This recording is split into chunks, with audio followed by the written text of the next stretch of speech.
Return to Glory podcast. 3 days, the longest week of the year. That's for damn sure. Hunter Zarbanicki, Austin Rose, Dakota Freetag. Last preview episode before UTEP, guys. We're here. We made it. Thank God, finally. That's true. It has been a long week. Luckily, there was a volleyball game last night that helped, but I do not disagree. It's felt very long. I'm just waiting for tomorrow, and it's been the longest 4 days ever. What's tomorrow? North Dakota State, Colorado.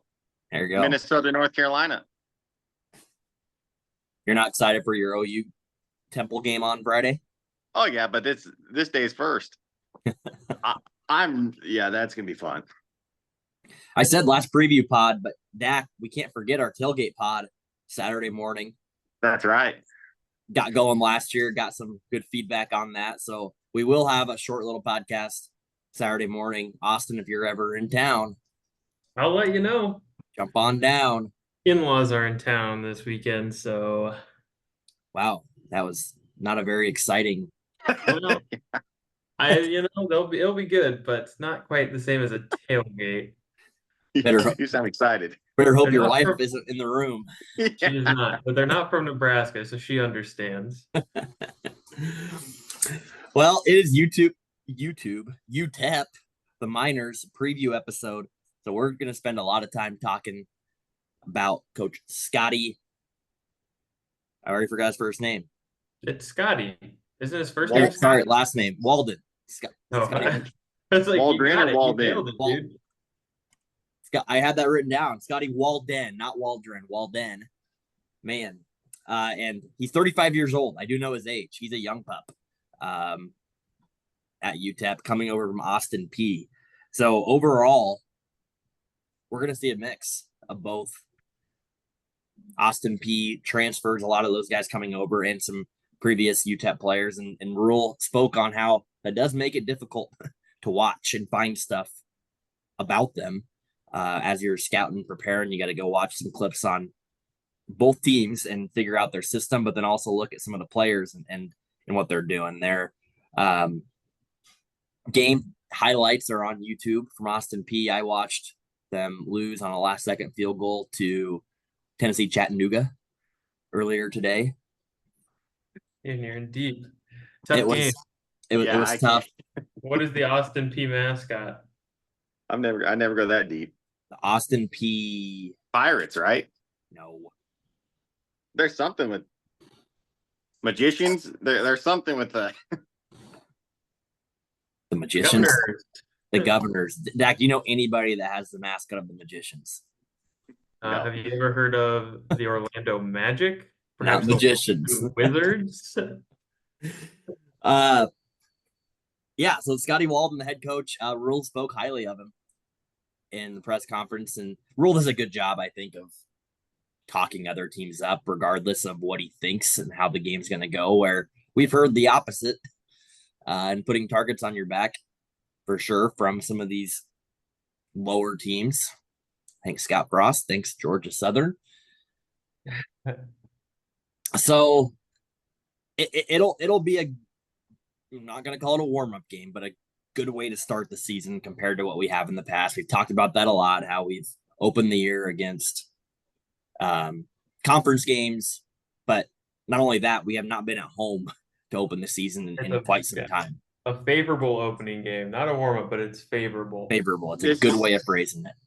This is probably one of the worst teams you've played in a while. I have no idea, to be honest. That's a fair statement, I think. New head coach. I mean, who'd you play a couple years ago that you almost loved? They were green. North Dakota. You guys damn near lost to them. It wasn't a coin flip game, but it was too close for North Dakota. And this team would match up against them, I think.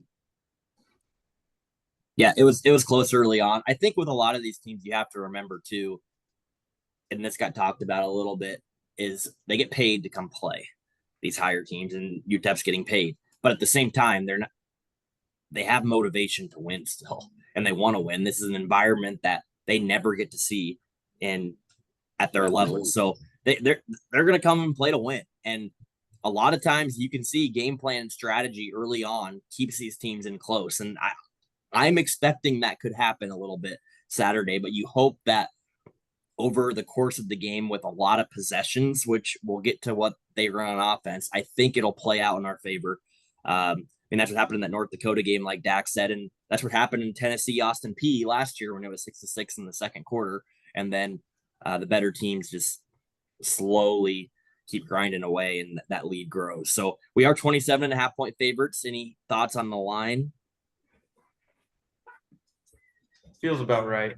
I think you're not going to run up any more than that, but it's not unrealistic to think that, if we put up 49 points.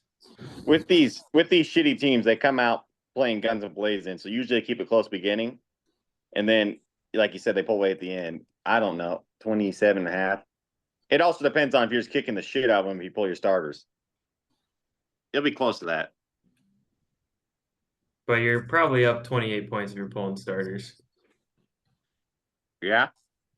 Or late in the game when you're up 17 with even then, I don't know. Well, like Dak said, we haven't done that recently, so we really don't know what it's like. You don't. All right, well, let's jump in. UTEP offense against our defense. And I've, just because it's week one and this is where all the hype goes, the excitement, I've read a lot about them or tried to read a lot about them. There's a lot of videos coming up on my X feed that include their head coach and players talking about a lot of our players. Similar offense. Similar offense, similar defense. They speak very highly of us, as I guess expected. I don't know what else you expect out of that, but Rule knows Scotty Walden, it seems like, fairly well. He's obviously a younger coach looking to build his resume and move up in the coaching ranks. This UTEP team was not good last year. I think they were, I should have wrote this down, but 3-9. 3-9. That was going to be my guess.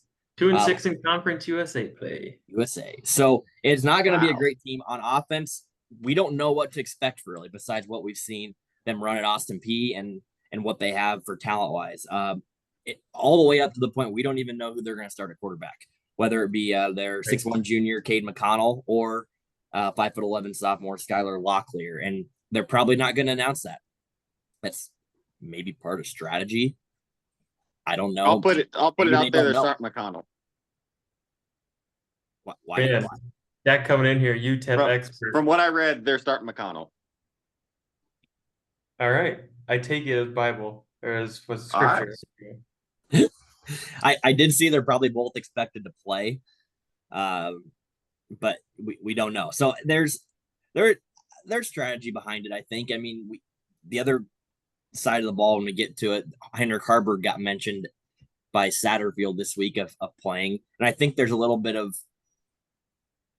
I don't know, media play on words that you hope or don't hope the other team takes a certain way. I think coaches do that. I think they have enough time to think about it, especially for the first game. So we don't know who we're going to see at quarterback.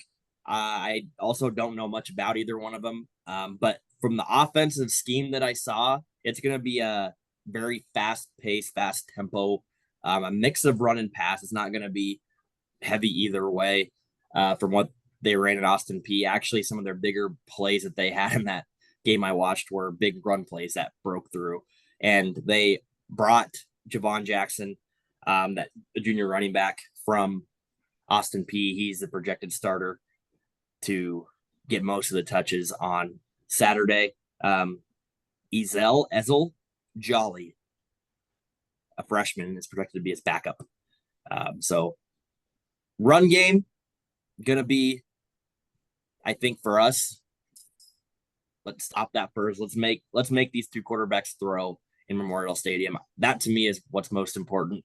I hope that we're just more physical up front, especially that there's not many holes to run through. I think it's going to be hard to get through Ty and Nash, especially on that one side.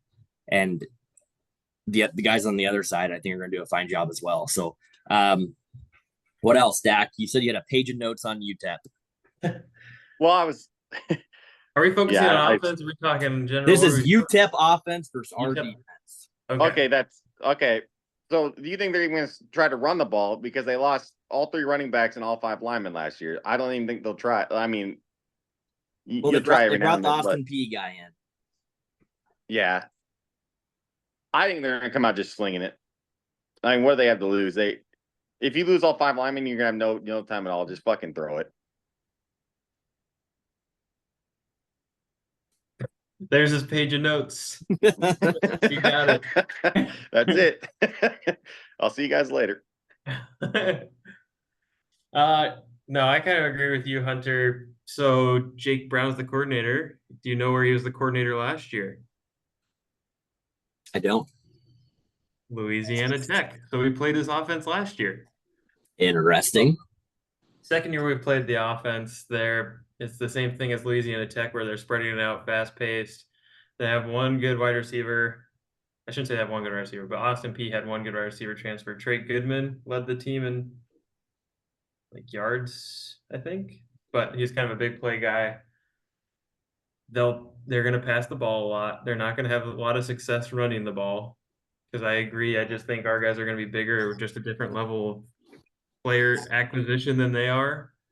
And I suspect we're going to see a lot of our defensive second stringers, not necessarily because we're going to be blowing them out, but just because of the tempo of the game. I think rules is going to be hot. We're going to be trying to swap people in and out. So that might impact it a little bit where they're not getting necessarily our best unit all the time, but we have 12 black shirts. So I guess we have more than one black shirt starter. So I think the spread's probably a reasonable spread. I think I'm glad you brought that up because I do anticipate seeing a lot of different names. Even more we listen to our coaches' press conferences. We're going to sub a lot. We're going to see a lot of names, maybe some that we aren't even familiar with on Saturday, and not because, like you said, of potentially a blowout, but just because of the heat and the high tempo. I do think it plays into our favor when teams do that. I say lesser teams, and goes back to the old. It's not even old, but the analysis of if you're a better team, you want more possessions because over a longer period of time, you are going to win out. If you're the lesser team of the two, you want to try to shorten the game and chew up as much clock as you can so that possessions are limited. And yeah, if you get lucky on those possessions or the other team makes a couple of mistakes, you're going to have a chance to be in that game. Now, that contradicts what Georgia Southern did to us a few years ago. But like what happened with Louisiana Tech, like a lot of these games, the more possessions, the better for us. And I think if they go that route of no huddle, high tempo, possessions, it plays to our advantage in the long run. So I think that's a good reason if you're going to pick us to cover the spread. I think that's a good reason why. That doesn't mention anything about even how many points they're going to score, but I think both teams will have a lot of possessions because of the speed and tempo. I think that's also going to play into because we have a better defense than they have an offense. And so with the spread and heavy pass, it's just the clock's not going to run for them as much. And so I just think by the end of the game, our defense is going to be much more fresh than their offense is. Mm-hmm. And our offense is going to be much more like their defense is going to be much more worn down than our offense, vice versa. So I think that's going to play into our favor as well. Their offensive line is pretty veteran, I will say, from just looking at the ages. They have 2 seniors and then 3 juniors on the offensive line. I'm going to add this in here because this helps a ton doing previews, and we haven't had it. I mentioned the video game about every episode because of how addicted I am to it. But it's kind of fun to go through and look at rosters, and you can get overalls. I'm not saying they're 100% accurate, but their resemblance of what the team has. Their 2 tackles are 74 overall. Their best offensive lineman, I guess their right guard 77. Their center is 62 overall in the game. So holy shit. If that's true, like good luck dealing with Nash every play right over the top of you in that 3-3-5. Like good luck. And in a loud environment. That to me it could be a key matchup that if Nash just dominates from the get-go. Like, we're going to be fine defensively because there's constantly going to be pressure in the backfield or holes just getting clogged up on the run game. So I think a lot of good things point in the right direction. What I want to see of our defense, though, is forcing a couple of turnovers. We've talked about that a lot this year, and so is the coaching staff on needing to do that more. And I think forcing fumbles is one way of doing it, but also for a team that's high tempo, making a couple plays on balls. I think that's what I want to see more than anything, is see if we can get 2 or 3 turnovers against their starters anyways. I mean, backups are whatever, and special teams it happens, but specifically our defense against their offense. Yeah, I agree. Yeah. It'd be nice to see that against a lesser opponent to start the year. Yeah, I'd anticipate them throwing a lot of screens, bubble passes, and they won't be, because they won't have much time to throw the ball deep. Hopefully. I hope you're right. Maybe a snap over the like, QB. Good. I'm not gonna lie, I feel a little timid. Like, I don't know why, but I just, like, I feel like we're gonna win this game, but there's that part of me that's like, I can't be like, yeah, we're obviously gonna win this aspect of the game. I almost got a nervous, same kind of feeling from Rule listening to him a little bit on Monday. Just not so much nervous, but like, yeah, timid, or like not confident, just a little bit like, let's put, I think that's for all of us. I think that's true. I think that's right. Like, go prove it. Go prove that we can look good against a team like this and win handily. Defensively, what I'm scared of is the big play. Yeah. If we're overshooting our responsibilities, our assignments. But I think it's not totally a bad thing. I don't anticipate us holding them to 10 or 13 points. We'll get to score predictions at the end. I don't think it's going to be a 45, 55 to 10 game. I don't think it's going to be that way. I anticipate them getting over 20 just because of the overhype and overconfidence that we're going to bring. And I think this young head coach is going to have some, I'm going to call them trick plays, but just some schemes up his sleeves that will get them open downfield and some big plays. You just don't want to give them any hope. You want to start out the game fast. Yeah. But what's happened to us in the past is usually these teams come out and score first. Yep. I feel like every game I think back to, I feel like they come down and score first. We win the toss. Do we want the ball or not? You want the ball. You want the ball.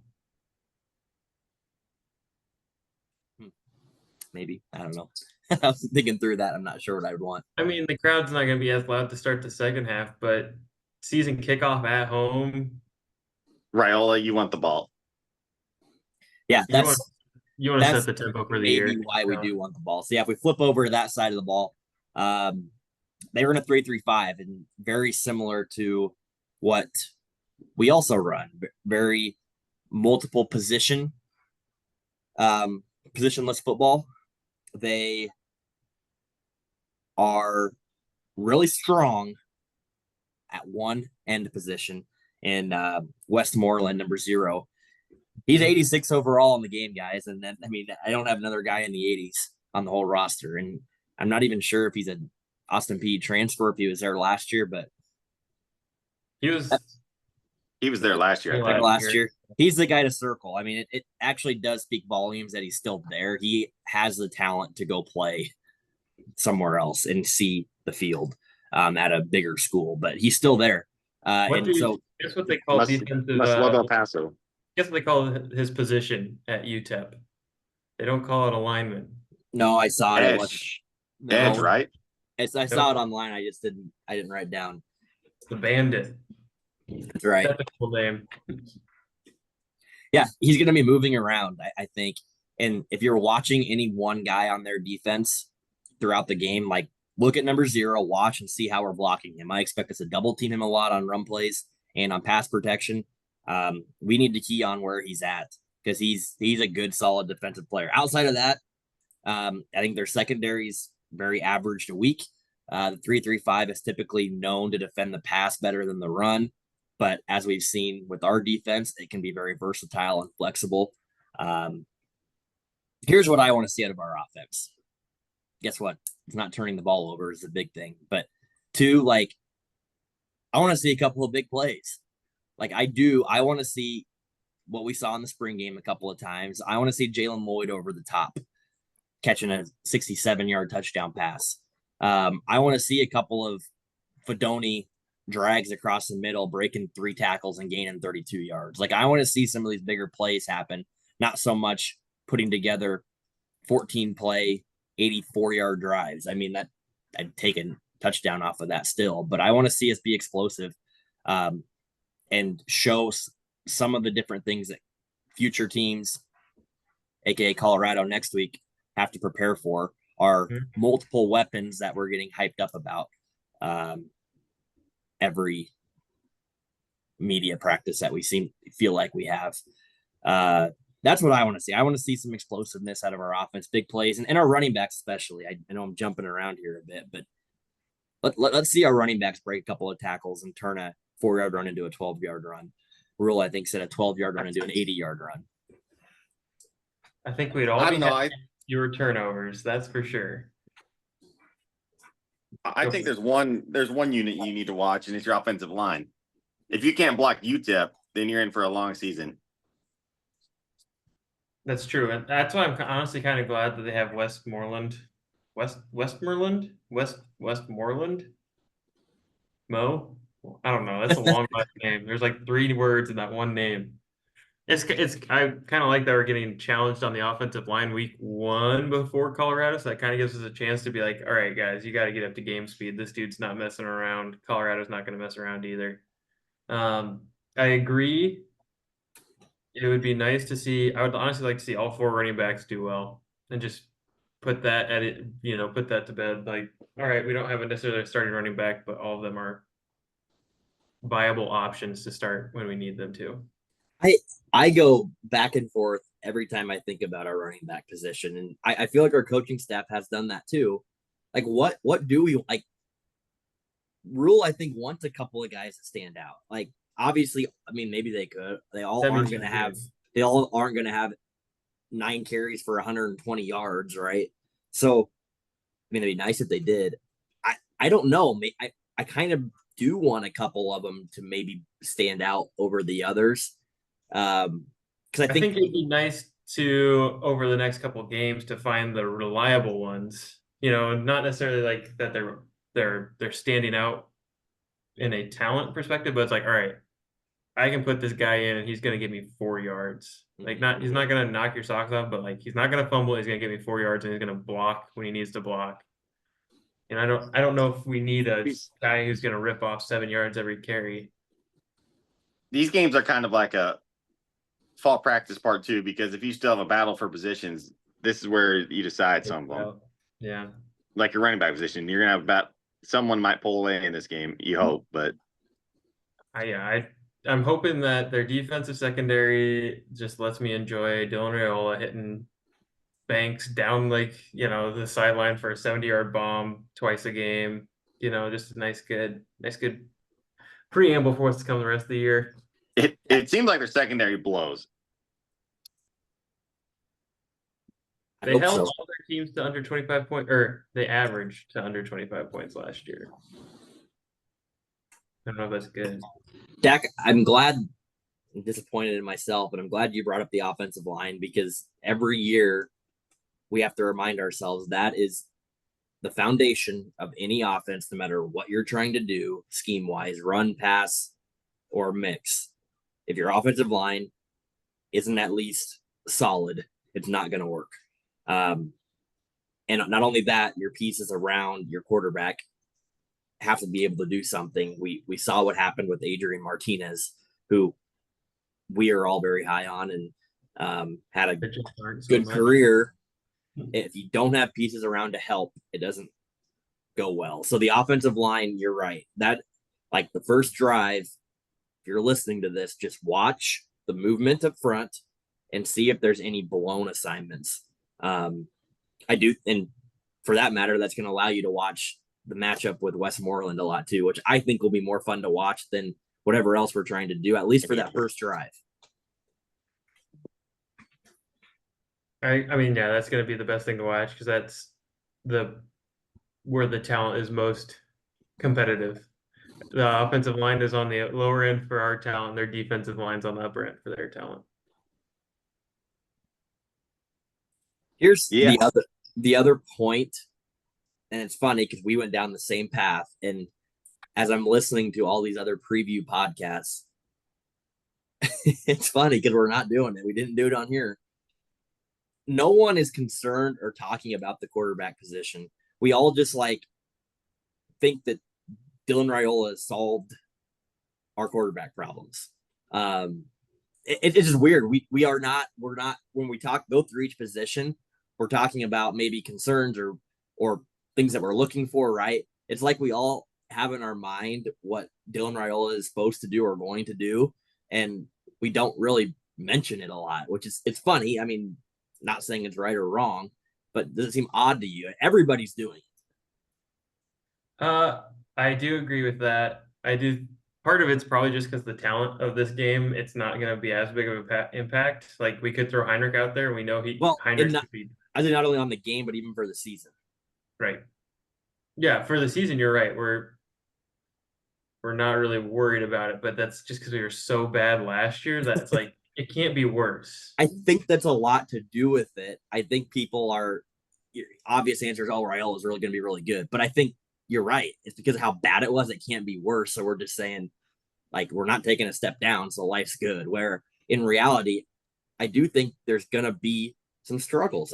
I've briefly mentioned that too. Yes. So it's going to be funny just to hear the stadium and the fans if things don't go exactly in their mind how they thought Dylan Raiola was supposed to look, because everybody's got a little bit, they all think it's going to look good, but if it doesn't look exactly what they thought, like if he has, I'm just going to throw it out, let's say he takes 3 or 4 sacks because he doesn't throw the ball away, everybody's going to bitch about that.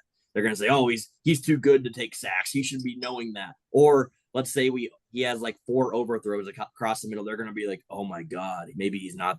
People are going to overreact to the negative things because we have a picture in our mind on what he's supposed to do. That first interception, the air is going to be absolutely out of the stadium. Mm-hmm. It's going to be dead silent.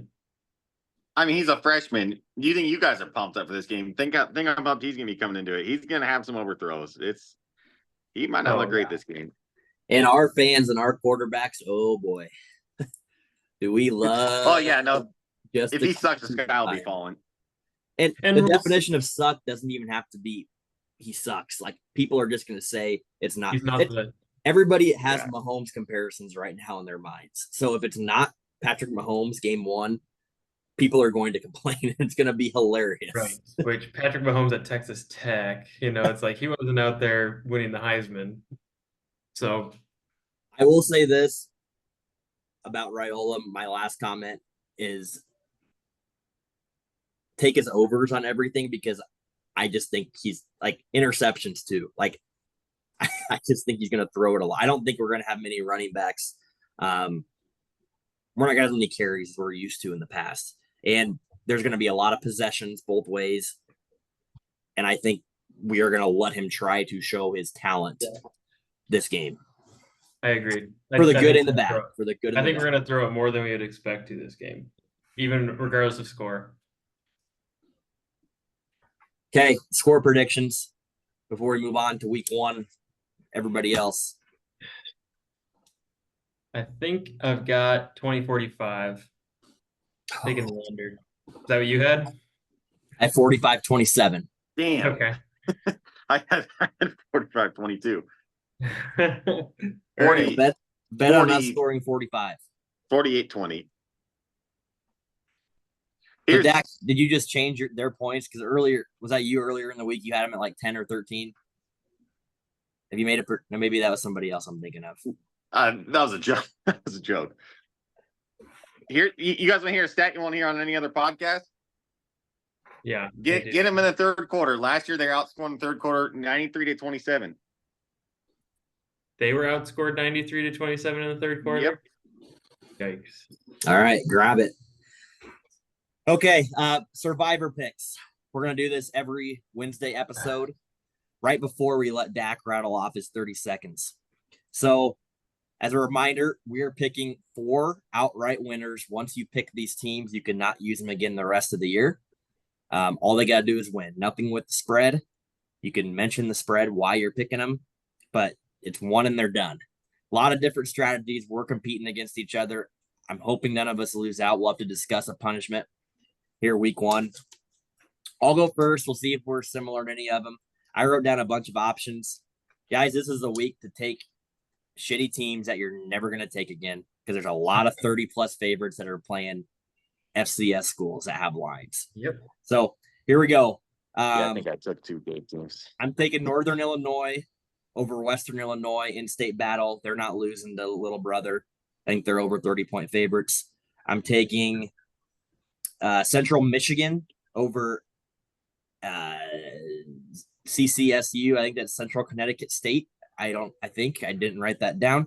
They're over 30-point favorites. I'm taking Utah State, 30.5-point favorite over Robert Morris, taking them to win. And then I will take, I don't want to do that. One's too little of a line. I gotta get one academy in here. Give me the Naval Academy over Bucknell, 33-point favorite. All right, I'm gonna change mine. I had 3 of the same ones. Dak, That's okay. That's totally okay. Okay, I'll go East Carolina over Norfolk State. They are favored by 32. Then I'll go Oregon State over Idaho State. They're favored by 28. And then I'll go Texas State, 31.5 over Lamar. And then I will go, let's see here, Memphis. I can't find it. They're favored by 38 over somebody. Okay, Austin. I also had Central Michigan, Navy, Utah State, and then I went with Southern Florida over Bethune-Cookman. We remember them. Yeah, we do. All right. Last but not least, week 1 slate. Dak is hot coming off week 0. You could say that. He has 12 picks he wants to get in 30 seconds. Does he get over under 9.5? Dak is undefeated so far on the year, 4-0. He will have 30 seconds to rattle off as many as he can. You have to be able to understand him, Dak. So we at least have to know what you're saying.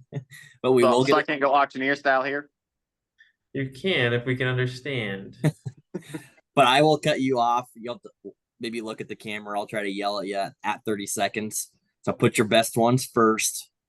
Just trying to help you out here, coach you up a little bit. Yeah, just yell stop. Okay.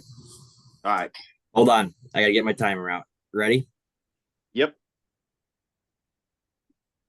All right. 3, 2, 1, and go. Minnesota +2. Colorado North Dakota State over 60.5. Temple OU over 57.5.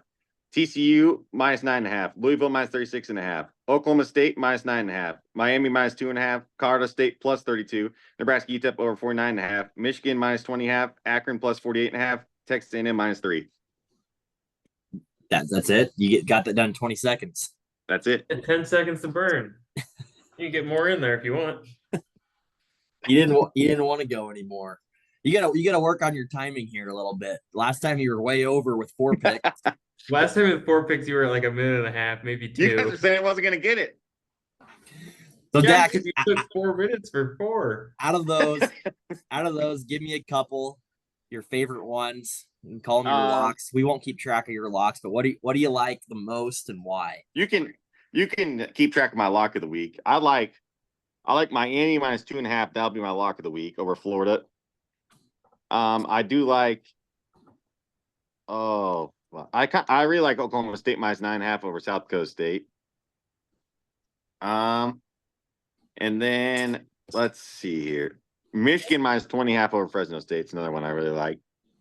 And A&M Notre Dame, I kind of like that. A&M by 3. I do like A&M. I like Florida. I'm sorry on your lock, but I was 0 for 4 against you last week, so I'm not gonna say that you're wrong. I know. I think if Billy Napier doesn't win this one, he's getting canned like soon. On the spot? Not he won't get canned week 1, but it's the end. That's gonna set the tone for his downfall in the next few weeks. It's a big game for Florida, and I thought Billy Napier was a very good hire for them. I liked him as a coach when he was at, I think it was Louisiana Lafayette. I kind of wanted him at Nebraska when we were looking to hire Rule or getting rid of Frost. So, but I think this could be the end for him. I do like the A&M pick. I'm high on A&M this year. Still fuck Trev Alberts, but we don't need to bring that back up again. No Clemson, Georgia game. You don't want any there? I don't want to touch anything in that game. No shot. That line is set for a trap. And the over-under is not great either. I think it's 48.5. I don't know where that game's going to go.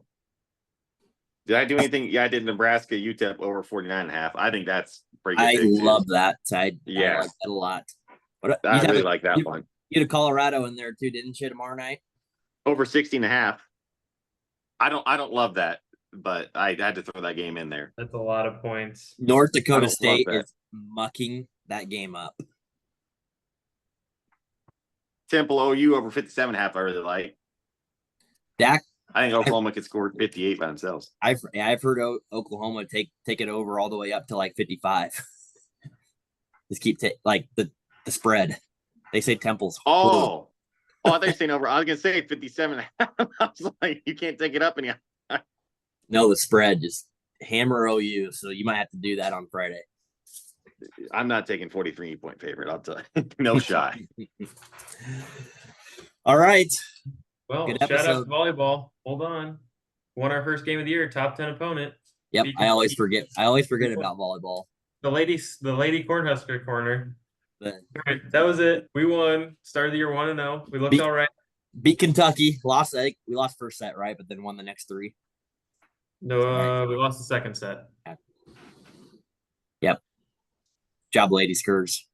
Keeping us winning something. Yeah. Okay, Tailgate Pod, Saturday morning.